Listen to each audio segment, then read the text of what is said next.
of time and space. Everywhere and anywhere, every star that ever was.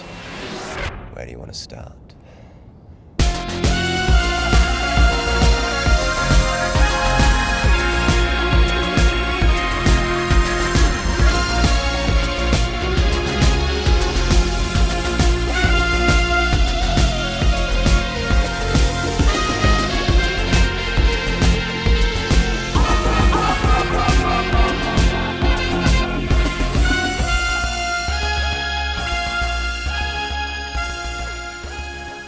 Hello and welcome to the All of Time and Space podcast. I'm Ian. And I'm Mark.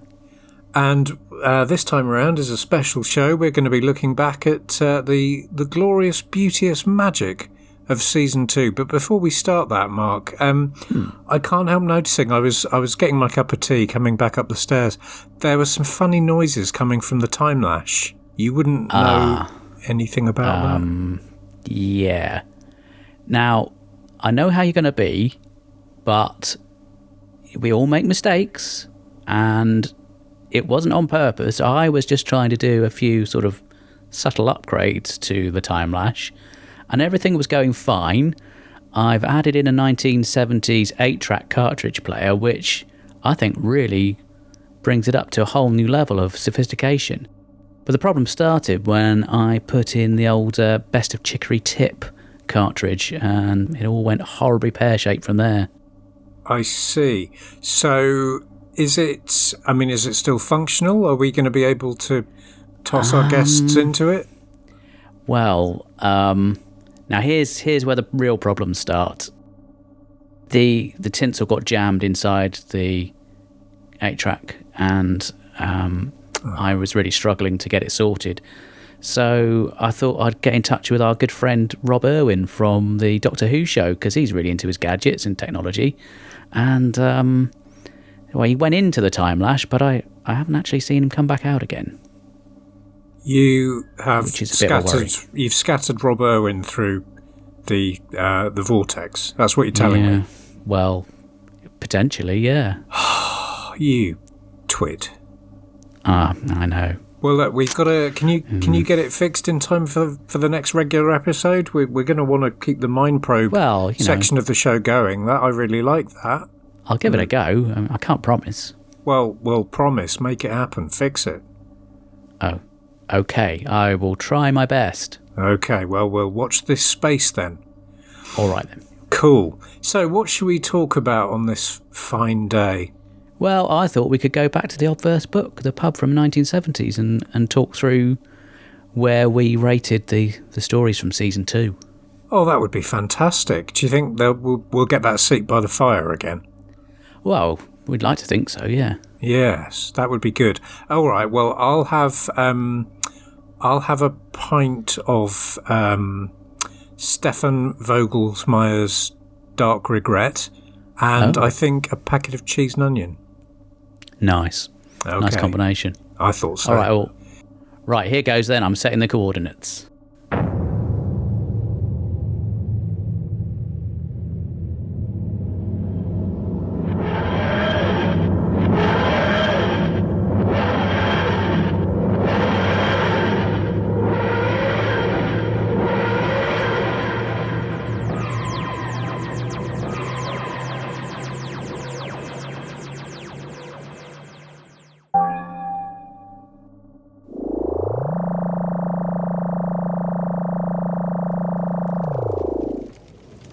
Right, well, it's busy in here, isn't it?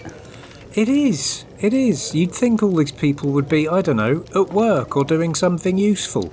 Yeah, I suppose it's the 70s, isn't it? They're all in the pub on their lunch break. But it does look very 70s. There's a lot of very, very unfortunate hair happening here and some quite shocking flared trousers. Yeah, and the collars on the shirts. Blimey, if there's a sudden gust of wind, there'd be people taking off. Oh, I tell you could have somebody's eye out with those. I know. Shocking. Terrible. Anyway. Oh, we managed to get our favourite table again, which is good. That is good. That is the beauty of having a time machine, is we can literally have like 5 or 6 goes at arriving and just keep trying until there's no one sitting in our table. It's not really what the TARDIS was designed for, but, So, shall we go through what we thought of the stories from season 2? I think that would be really good fun. Would you like to hazard a guess at which story? Because there's always got to be one story that comes bottom of the pile. I think it's going to be pretty obvious, but see if you can hazard a guess as to which story came in 9th place. So, and this is based on the scores we gave it, along with the This is relevant based on guest. our scores. Yes. So I can't really remember any of the individual scores we gave it, so I'm just going to have to go with my gut instinct, which is that the Space Museum was quite poor. You are correct. The Space Museum was in last place by quite a long way. So Matt Barber, our guest, gave it 5 points. You gave it 3 points, and I gave it 5 points. So that came out with a massive total of 4.33 on the average out of 10. Wow, that's quite low. And when you think that most of those scores would have been given purely for episode 1 of the Space Museum, that really true. doesn't indicate a lot. Doesn't say much of the rest of it. No. So, and to kind of, recapitulate what we said at the time, part 1 was interesting and atmospheric and kind of innovative and really exciting.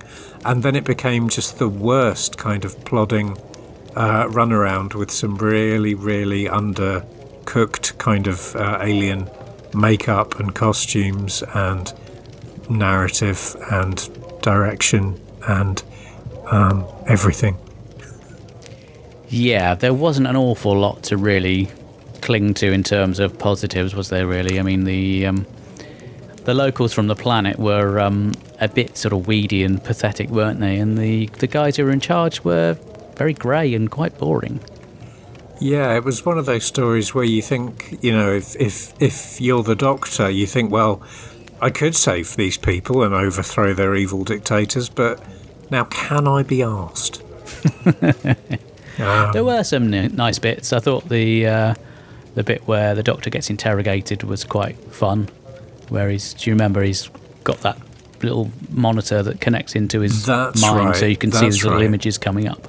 So I thought that was quite fun. That was good. There was obviously that bit of business where he climbs inside a Dalek. Yeah. So there are little moments throughout the story that are worth kind of latching onto and provided a lot of excitement and fun. Ian beating off several men at once? Yeah, I mean, we'll possibly come back to that, but it was good to see him really going at them, all guns blazing, all hands to the pumps. And I'm, to be honest with you, I'm now struggling to remember anything else from it. I mean, the space-time visualizer, which... Yeah, that was pretty cool. So it's a futuristic piece of technology the size of a large industrial hairdryer from the 1950s. I like it. I just wonder if it wouldn't have really been perhaps the size and shape of a fairly advanced iPad or something, if it was from the future. Yeah. I mean, you have to remember it's the 60s, and this was their best guess at No, it wasn't the 60s, Mark. It was the future. Okay, all right. Duh. I mean, it's not the most practical gadget. I mean, you can't imagine just, wandering about the place and carrying it with you, because that would be horrendous. But I like it. It's cool. Well, you can, if you fix the Timelash, you can have the space-time visualizer. Oh, well, that makes it seem a little bit more of a fun job to try and sort it out. Good. Okay, then. So, yes. So, without any shadow of a doubt, then, that was by far and away the bottom of the pile. It really was. Right. So, I can ask you to guess what came in 8th place. So, it's all a bit tricky from here on in. So, my guesses are going to be really random, and I think we generally kind of enjoyed most of the stories. Yeah. So, I'm wondering if it's maybe the Romans next. I'm afraid you're wrong, young Ian. Well, I thought I might be. I generally am in life. Yeah, I think you could be in for a bit of a shock here, and I think our listeners will be. In 8th place, it's The Time Meddler. Oh, wow, that is a shock. Yeah. Because I remember, So- generally we really liked that one, didn't we? Yeah, well, some of us did. Jim from the Grinoid podcast gave it 8 points. Right. I gave it 8 points, Right. and you gave it 6 points. So that left it at 7.33 points out of 10 on the average. Well, that So means you that pulled it down. that means that all the rest of the stories did really well then. Well, I mean, that's one way of looking at it. So you're going to upset a lot of people here, Ian, because this is a real fan favourite, and you, because Right. of your selfish reasoning Yeah. of giving it that score, have labelled it only slightly better than the Space Museum. Okay. Well, so here's the thing. How about we frame another podcaster and say they did it? Anyone in particular in mind? I'm thinking of someone like, I don't know, Lee from Strangers in Space. Maybe we could claim he wandered through, had marmalade all over his fingers, smeared the bit of paper.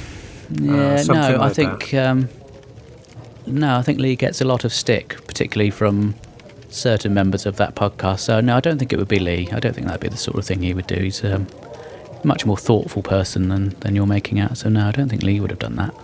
Okay, well then I will step up manfully and take the blame for this. I think my problem with it was, while the idea was excellent and the execution of certain elements of it was really good, really good, I just think the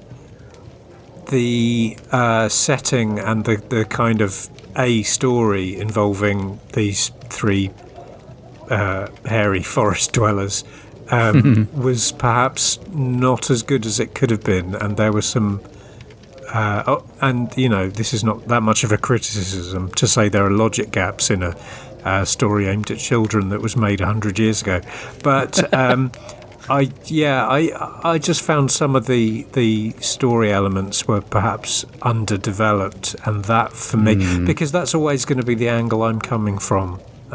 Yeah, you are the story guy, aren't you? Yeah, I'm the It's your kind of writerly ways. It is my writerly ways, and I make no apology for that, unless anyone who wants to take me to task on this is a bigger man than me, with perhaps a weapon, in which case I will back down and fold like a... Or probably Lee Rawlings from Strangers in Space podcast after what you've tried to do to him. Yeah, that's true. Is he quite tall? He's not, but I wouldn't want to mess with him. Is he a sturdy unit, is he? He's hard as nails. Yeah, he's a librarian. Oh, God. Yeah. Oh, those people are don't mess with feral. them. No. I remember once I was walking past the library and this guy came out. He'd had half of his leg bitten off. 3 days overdue on an Agatha Christie, so it wasn't even a relatively new title. But he'd been gored and he'd been mauled. So, hey Lee, if you're listening, I'd just like to give you some. What have I got on my desk that I could bribe him with? Some pens and a selection of paperbacks.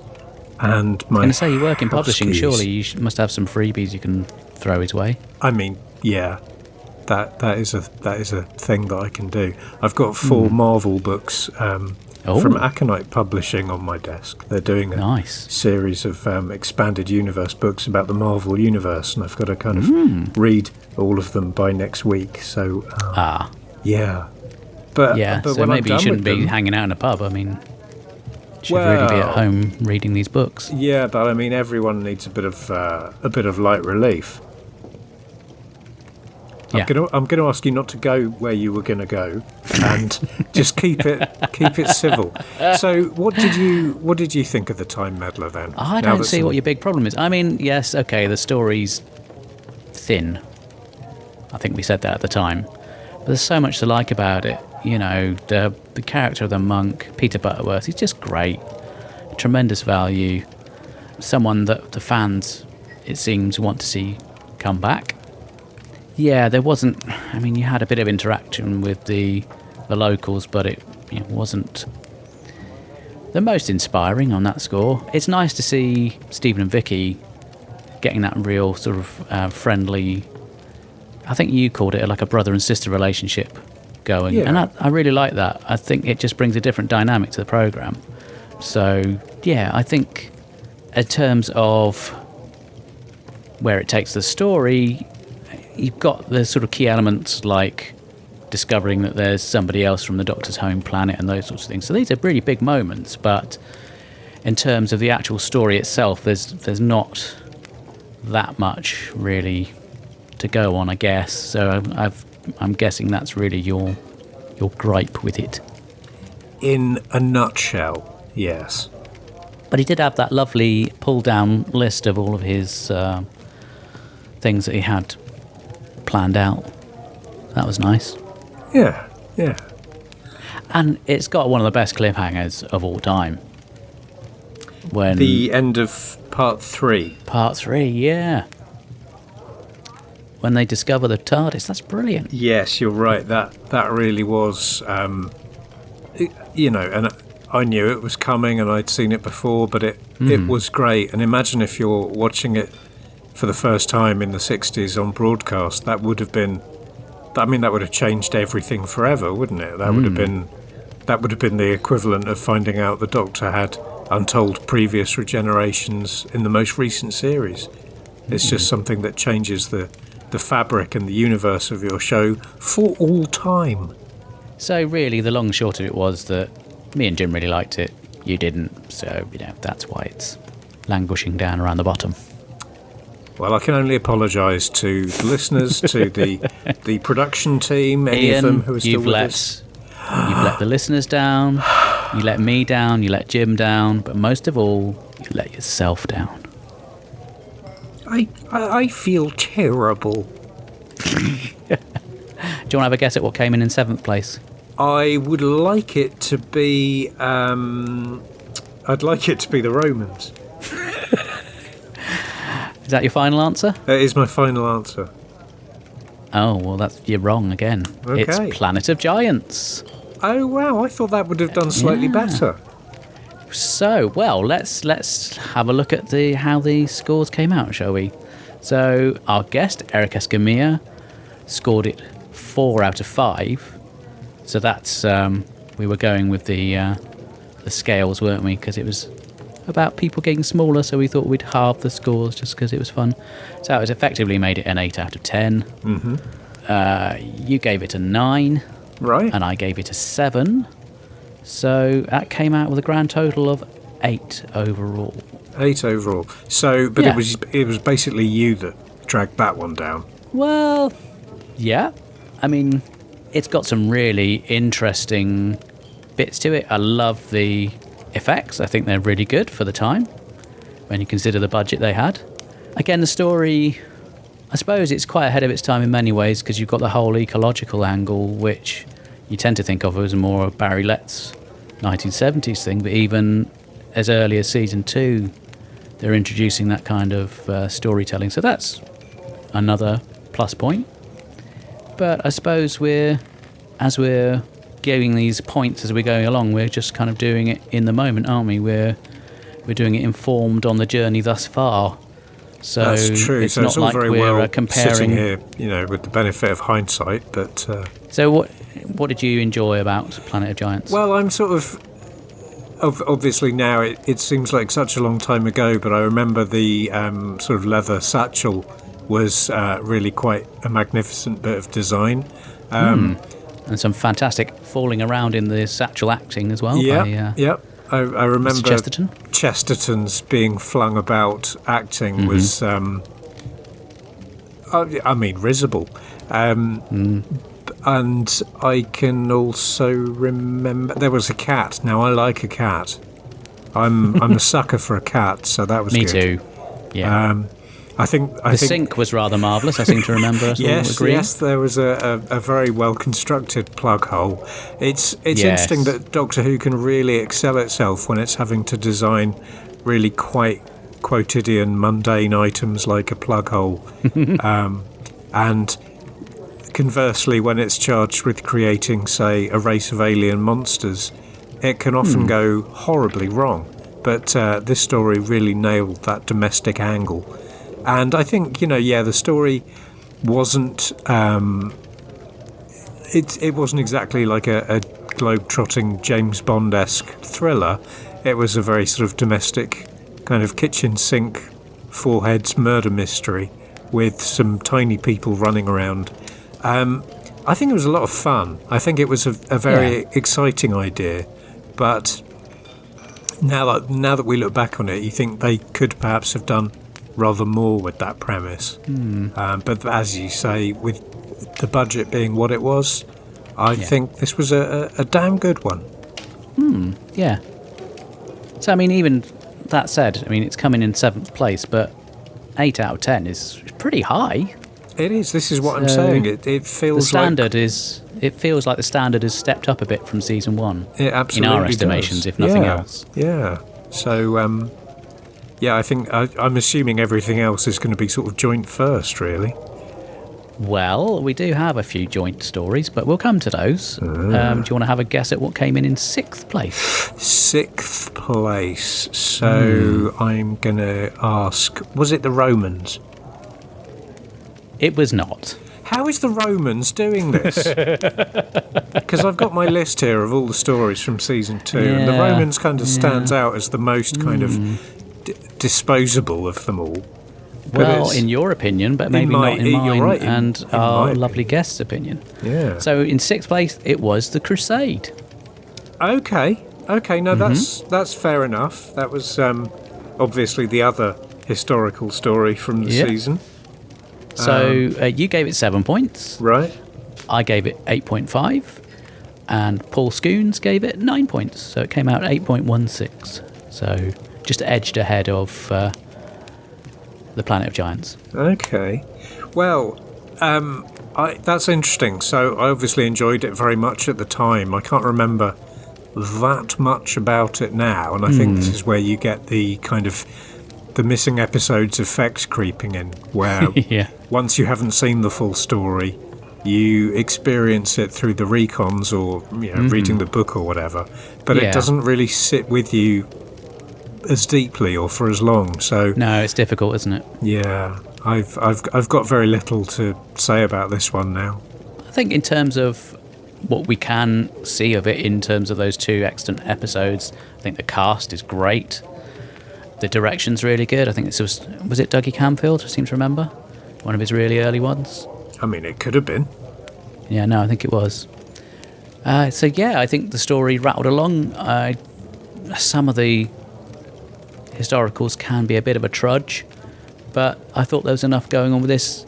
There was the conversation we had about the Doctor and Vicky being somewhat sidelined throughout the story, whereas Iain and Barbara got to do the more exciting parts of the story. So I suppose if you're trying to pick a fault with it, I suppose there is that element of it.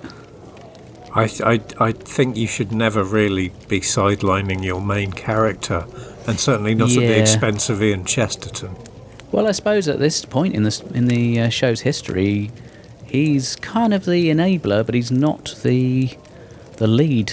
I don't think, anyway. I think Barbara and Ian are your 2 main leads. And Vicky, apart from maybe this story, is a very, very close second. I think she's been fantastic since she came into the TARDIS crew. Well, she's been the revelation of Series 2 for me. I think previously I'd only ever seen the Time Meddler. Yeah. So, and you can't really get a feel for anyone on one story. But well, I hope she sticks around for a bit longer. She's really good. Absolutely. I'm hoping she'll be there right through to Spearhead from Space. But I'm sure we'll see this unfold as we get into Series 3 and beyond.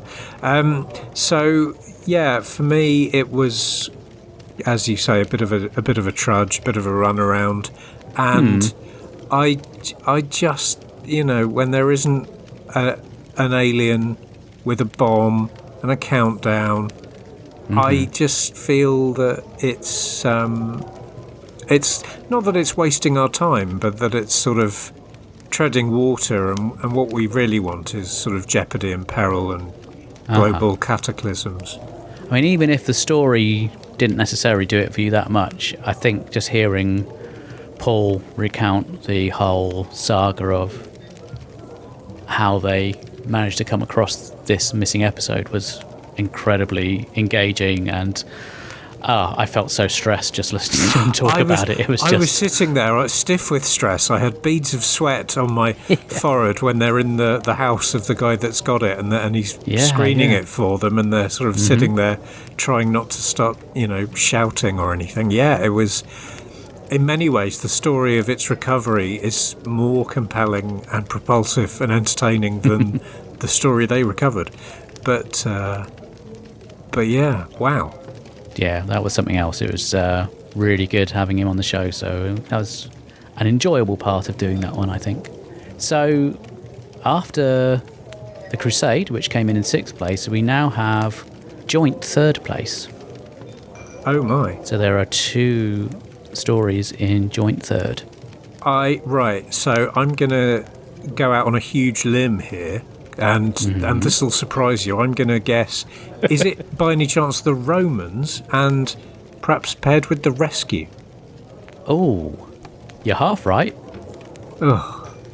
So in joint 3rd place, we have the Rescue and the Web Planet.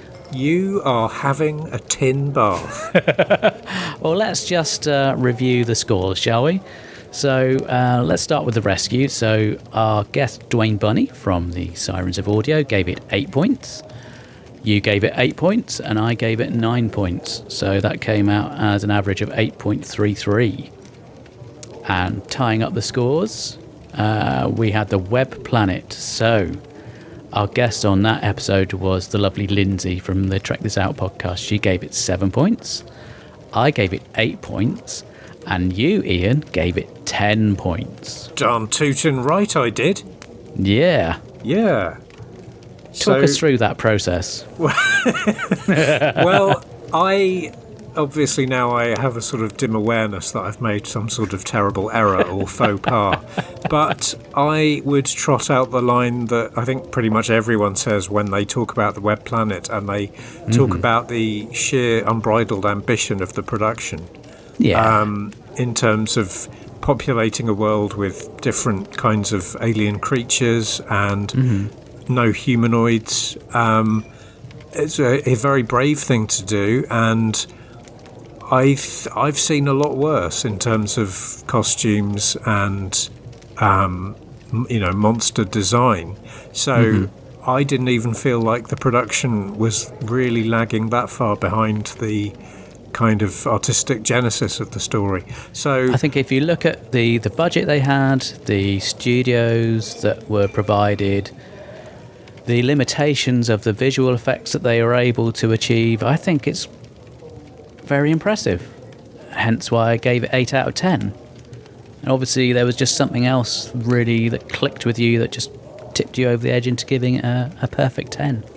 Yeah, it just felt so other, and it does stand out potentially in the entire Hartnell era, but certainly in Series 2, it just stands out as being a real attempt to do a very different kind of science fiction to a lot of what certainly I'd seen that was made, in the 40s, 50s and 60s, where whatever planet you land on, everyone's basically a human. They might only be wearing like a leather jockstrap and a brazier, but they're fundamentally human. Or there's some sort of slave race of humans so that the audience has an identification point. But with this one, it was such an attempt to do such a brave, different, other, and really authentic bit of science fiction, and that's using science fiction properly as it was meant to be used, not just as a kind of generic term for scientific fantasy. It was a real step out of line into uncharted territory, and I think for the sheer chutzpah of trying to do that, I think the story was just light years ahead of some of the more pedestrian offerings we've had so far. Well, let's flip that around, because the story tied with The Rescue I enjoyed a lot more, if I'm going to be honest. It's a two-parter, so that probably helps a bit. So it's, packed with incident, and it doesn't have time to sort of worry about padding things out. It's a great introductory story for Vicky. I think the conceit, although a bit daft, is incredibly fun. And the whole sort of meta nature of, even at this very early stage in the show's history, a man in a rubber mask turns out to be a man in a rubber mask.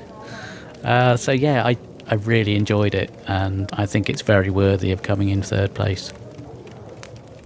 I really, really disagree with that. I think that sort of sequence at the end where the Doctor confronted Caquilion and he was sort of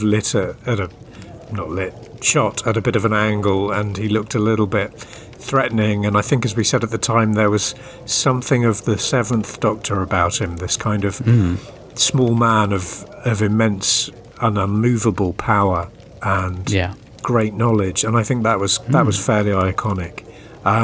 But I think the actual 2 episodes leading up to that was kind of nonsense. The idea that Vicky's being held hostage by a man in a cupboard who is secretly also dressing up as a giant metal chicken and threatening her. I just feel like she'd have seen through his somewhat paper-thin ruse. Well, it's one of those things that we all have our favourites, don't we? So you love the Web Planet, I love the Rescue. We just have to agree to disagree. Well, we certainly can agree to disagree until you fix the Timelash, and then you better watch yourself, because if you bend over anywhere near it, I'm going to shove you so hard. Oh, right, okay, I was really wondering where that conversation was going. Okay, let's move on, please. Please, God, let's move on. Okay, so we have 2 stories tied for joint second place. Would you care to guess what stories they might be? Okay. For the love of God, tell me one of them is the Romans. And the other one? So we've got a choice of Dalek stories.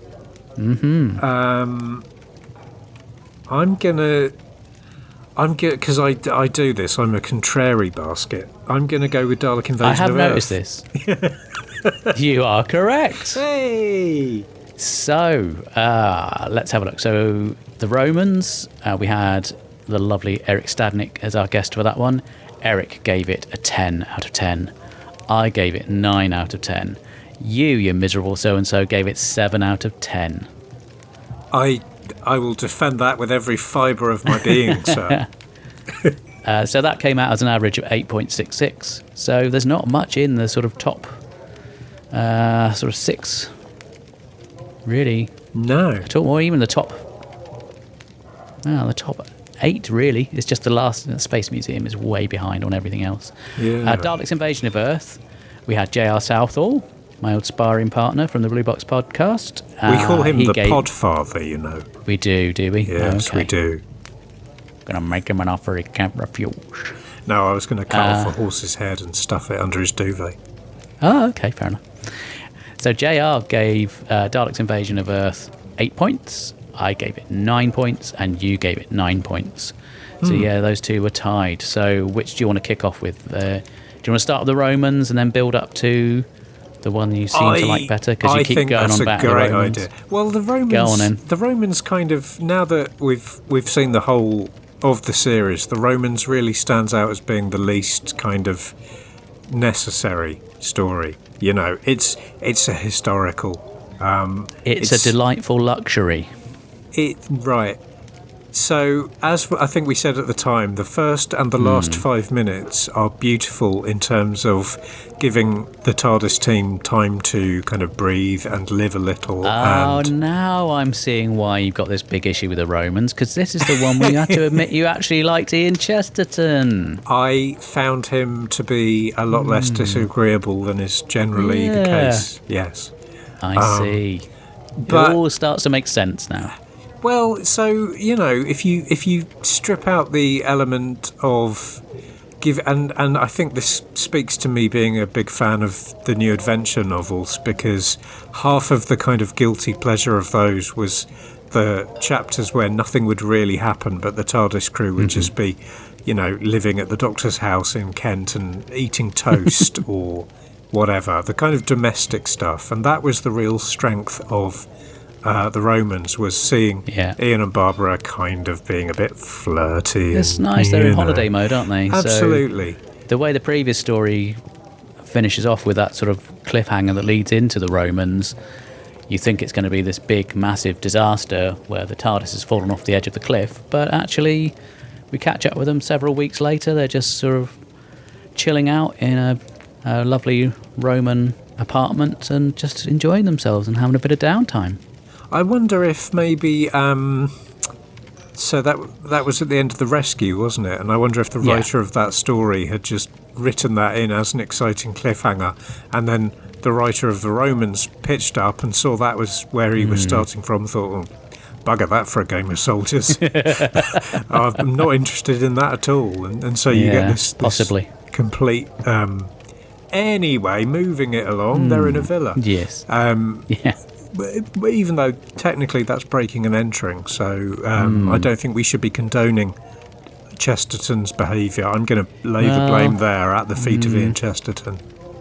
So even though this is strictly a straightforward historical, there's no alien involvement, where I think it really ups the ante and really improves the overall quality and the enjoyment is that it's a lot more humorous. There's a real comedy edge to it, which we haven't seen that much in previous historicals. This is true, and this does give a lot of different colours on the palette that the actors can work with and show different sides to their characters, and they're not always so sort of breathlessly, earnestly terrified at every turn, and they get to have knowledge of the situation and of the time and interact with it in a more or rather in a less imperiled way. They're not sort of trapped on a world where there are acid pools that will kill them and the air is toxic and there's no monsters determined to exterminate them. They are largely, although often they're not in control, they are not powerless. They can relate to this world a lot better, and they can engage with it in a much more confident fashion. And so even though the story hits on all the tropes you'd expect it to, so being thrown to the lions and gladiatorial combat and slavery, there is this kind of abiding sense throughout that nothing really terrible is going to happen to anyone. Yeah, I think, funnily enough, not that long after we recorded that episode, I forget who it was now, somebody on Twitter had put up a poll asking, do you prefer your Doctor Who to be funny or... I forget what the other option was. It was either exciting or, dramatic. Right. And Eric, who was our guest on that show, said, well, actually, it works best when it's both. And I think he's got a really good point. Maybe this is because I'm a massive fan of the Douglas Adams and Graham Williams era. So that's... It's interesting, because what I was going to say is, do you think we're ever going to get a comedy Dalek story? And I think Destiny of the Daleks from the Douglas Adams, Graham Williams era is probably as close as we will get. Well, you say that. There's another Dalek story that we may possibly just come to in the not too distant future that you could potentially call a comedy Dalek story. But before we get to that one, I guess we ought to talk about Dalek's invasion of Earth. We should do, and this is so extraordinary that it hasn't won, because for me growing up, this was the big kind of shibboleth of fandom, is that this is the hands down greatest thing ever. The first time the Daleks are brought back, the first time the show decides to start cannibalizing its past in order to create an ongoing narrative or two. They jettison Susan. Jettison Susan, we'll come to that. Yep. Have a huge kind of global story, and the stakes have arguably never been higher. The drama and the sense of peril has never been greater. But we somehow managed to avoid voting this top. I mean, I suppose part of that might be the heartbreak of losing Susan at the end.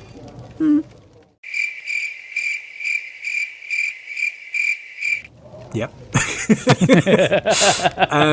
And, you know, there was that kind of constantly increasing, rising menace of David's hair.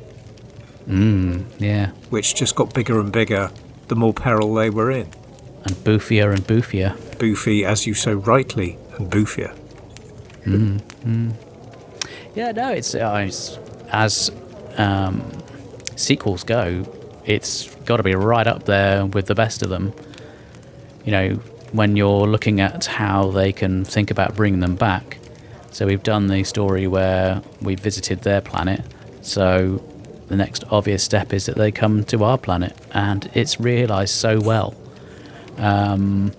It's one of those stories where you start to see the series really begin to take off. We've had glimpses of location shooting in Series 1, but very, very small amounts.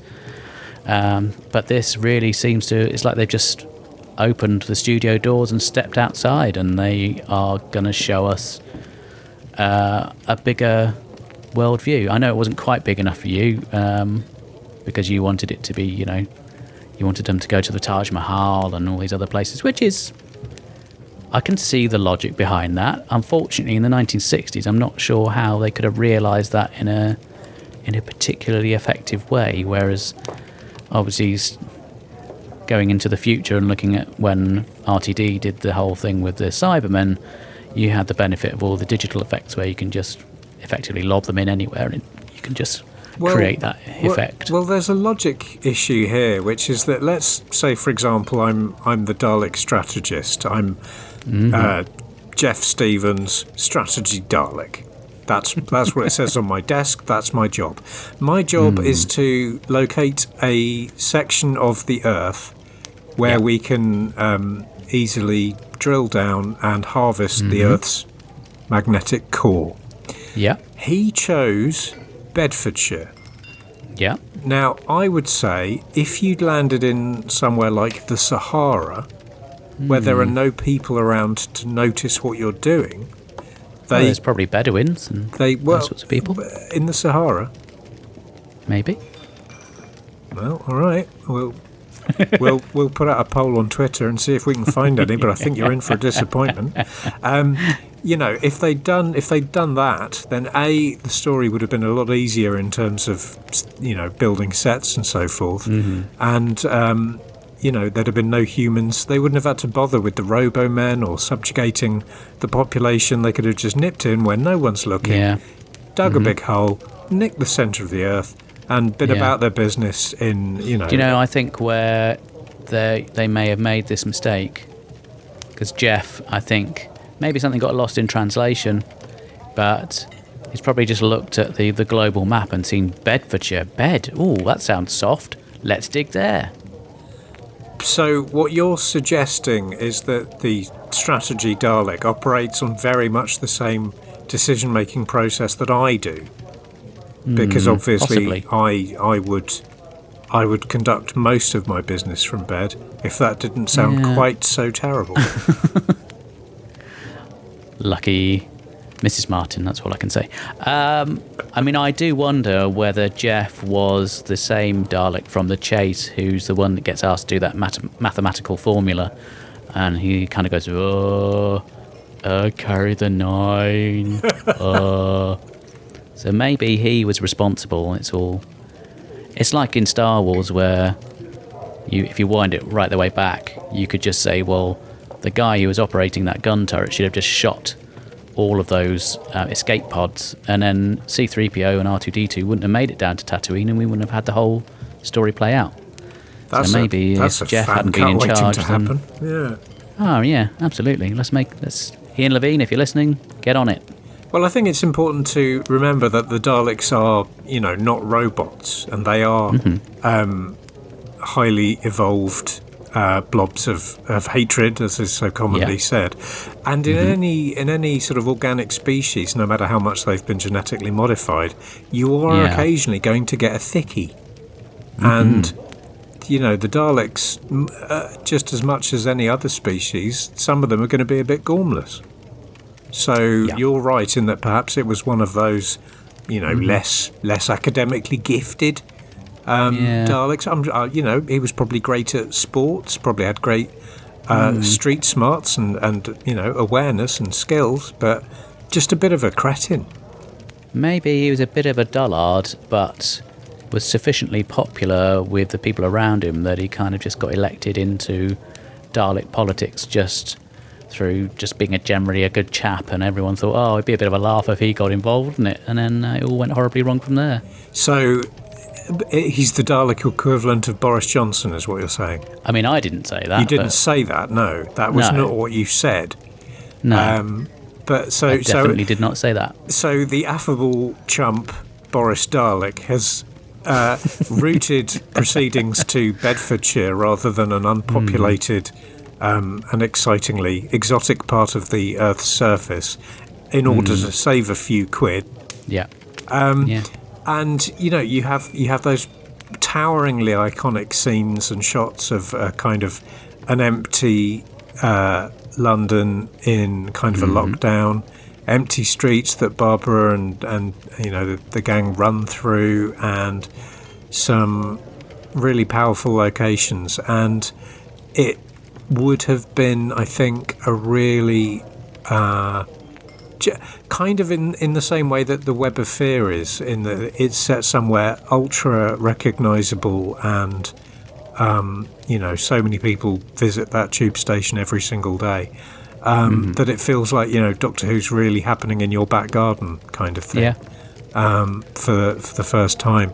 So that, I think, contributes hugely to the enormously high regard the story is held in by literally everyone except us, because we didn't vote it top. Well, I mean, we voted it very, very highly. We did. There wasn't very much in it. So that brings us, I think, to our favourite from this season, based on our scores. That's The Chase. So, in that episode, you gave it 8 points. I gave it 9 points. And our esteemed guest, Mr. Nathan Bottomley from Flight Through Entirety, gave it 10 points. So that came out with 9 points overall on the old average-ometer. Wow. So 9 out of 10. Yeah, that's... Are you a bit embarrassed? Because not at all. I think it is tremendous fun. Sitting there at home or going for their run or commuting to work, listening to our podcast, who are going to be yanking out their earbuds, snarling. Why do I listen to these tossers? They'll be saying, lobbing their Bluetooth speakers across the room. Yep.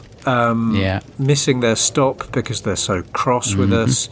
And I only gave this an 8 in my defence. So if you are listening and you do feel like staging some sort of violent protest or indeed assault, don't come looking for me is my message to you. Okay. I think it played obviously right into Nathan's sweet spot in terms of it being obviously a little bit of a lighter kind of funny story. And I think we all welcomed that as a kind of general shift in tone. But at the same time, as I felt bad that we didn't vote Dalek Invasion of Earth top, I sort of can't believe we've accidentally voted The Chase top. Well, I mean, let's examine why we scored it so highly. I gave it... What did I give it? I gave it 9 out of 10. And I think for me, it was the fun factor. I think it was mentioned before by someone that it's kind of like a scaled down, preemptive version of Dalek's Master Plan. Now, to me, Dalek's Master Plan is head and shoulders above The Chase. But I can kind of see where they're coming from. And it appeals to me in the same way that when we watched season 1, I think we really enjoyed the Keys of Marinus, which was another Terry Nation. And there was that whole thing of, it was, in this case, we're planet hopping and we're going to various locations in history. During Keys of Marinus, you're kind of going to these various locations. It just keeps it fresh, and you're getting a new location each time. And I think that helps to keep the interest for me. And it's just a lot of fun. They start taking it a bit less seriously. It's a bit less po-faced. There's still some real drama in there. I think some of the direction, although your relative Richard Martin gets a little bit of stick from certain quarters, I think there's some really good stuff in here. I think the fights between the mechanoids and the Daleks are really well done. Okay, some of the stuff where the Daleks have to be lifted up off the floor because they can't walk along the beach, that's not so good. But, that just adds to the enjoyment. And I think I said at the time, we went over to our friend JR's house and just watched this. And there was various people who were either big fans or weren't fans at all, and everyone just enjoyed it because it was such a hoot. If you're not laughing with it, you're laughing at it, and it's just tremendous fun. Yeah, I suppose there is, and it comes back to that Twitter poll you were talking about in terms of, do you like your Doctor Who to be high stakes drama, or do you like it to be fun? And it's it's kind of, do you want City of Death or do you want Legopolis? And I think you need both. Yes, but I think if you had nothing but one or the other the whole time, that would wear thin quite quickly. But because you've got the ability to mix up the genres and the styles from a story-by-story basis, I think that helps to keep it fresh. I think maybe that is the secret to why this show's been going for nearly 60 years, whereas a lot of other shows which have as much scope, something like, Star Trek, where they can just as easily turn up in a different place every episode. They kind of peter out because, and I say this from a place of almost complete ignorance, but I feel that they don't vary their tone very much, and it's always kind of on the same level. Yeah. No, I'd have to agree. I mean, I am quite happy to sit down and watch a Star Trek, but I wouldn't class myself as a fan. I'm not invested in the same way as I am in certain other properties.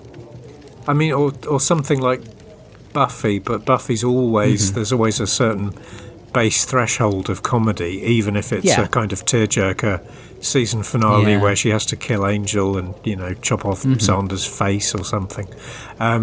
So, yes, I think there is a lot to be found in those stories that do strike a different tone or play it more for laughs. And it's interesting that, as you say, this one, like Keys of Marinus, again, attributed to Terry Nation. Now, I'm not saying he didn't write every single word. Maybe he did, maybe he didn't. I don't know. But it's interesting that we seem to be returning to him again and again as being one of the most entertaining storytellers in the show's early phase. Yeah. Because I don't think that's a widely held opinion.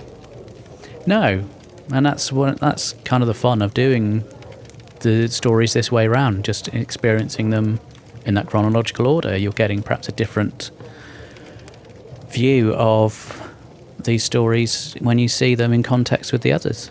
That's true, and I suspect that with, not to pick out Terry Nation, but I guess with any writer for the show, there's going to be a kind of a law of diminishing returns where the stories begin to get a little bit less exciting with time and a little bit more hackneyed and recycled. And as you say, we will no doubt come to that. But for now, for where we've got to in the series, the chase was just another breath of fresh air. We've already had The Web Planet, which was the show really striking out onto a different plane of science fiction. And this one, I think, kind of best sums up that changing dynamic behind the scenes. So I think in season 1, the show was very, very much a more focused, a more straight-laced family entertainment show with a strong educational element. And I think by now they're kind of shrugging off those constraints, and they're just thinking, right, we've got 6 episodes, let's have a bit of a laugh. And I think that will hopefully continue, and that kind of style of storytelling will bed in and become the kind of de facto format of the show. I think, it's the behind the scenes evolution of the series that's this story, I think, best evokes. Absolutely. I've really enjoyed pretty much all of season 2. There weren't really, I know we've kind of ragged on Space Museum, but there weren't any that I thought, oh God, that's hours of my time wasted. I just enjoyed everything I saw, some more than others. But I don't think I've ever been really down on Hartnell, so to speak. Ooh, that sounds a bit grim. But he wouldn't necessarily have been one of the ones I put right at the top. But I am really enjoying this journey, and I'm seeing him develop as a character, and I'm liking where it's going. So let's hope that continues for season 3. So, season 3, I've had a look on BritBox, and I'm going to tell you right now that the episode count is, shall we say, a little light. Of existing stories, yes. Yes. Yes, we do. Unfortunately, we're now entering that territory where there are a lot of missing episodes, so we're going to be relying on things like telesnap reconstructions and animations and audio recordings, and maybe even target novelizations to get through it. But I really am looking forward to season 3. There's some great stories in there. I think it's obviously it is a regrettable situation that there are any episodes of the series missing, but I feel like in some ways fandom is very lucky that these first 2 full series are by and large in existence and extant, because it gives you I think the position I'm in right now is I have a very good feel for the show, and it's got a very strong foundation. And I'm going to go through some seasons now where it's a little bit less easy to watch some of the stories, but because I know what I should be getting from them, I'm prepared to make that sacrifice. Was it the other way round, and the first entire season was missing, I don't know that. The show would probably have survived and endured in much the same way as it has. But I think for neophytes starting out with the show, coming to a program where you can't watch season 1 because it doesn't exist, but start with season 2. I think it would really scupper anyone making the same pilgrimage that we're on. Yeah, no, I think you're absolutely right. Also, the thing with season 3, apart from some of the really great stories, in my opinion, you've got the whole drama of what's going on behind the scenes as well. So you see Verity Lambert leave and new producers come in, and it becomes a bit of a revolving door, shall we say. Brilliant. I'm very much looking forward to series 3. Me too. Yeah. Can't wait. So I suppose we ought to wrap it up, haven't we? Yeah, I think we've done very much what we came here to do. I've drunk an incredibly nice pint of beer. I've eaten crisps, and we've talked about season 2. We've, I hope, entertained as well as stunned the listeners, who will now regard us as the worst kind of human effluent for daring to have the temerity to accidentally vote the Chase into first place. on that basis, what are we going to enjoy most in season 3? Well, there's one massive epic that stands out head and shoulders above everything else in that season for me, and that's the Daleks' master plan. Right, okay. Which doesn't exist in much more than audio and a bit of reconstruction, but I love it. It's been a long-standing favourite of mine, and I'm just dreading that you don't like it, because if you don't, then I don't think we can be friends anymore.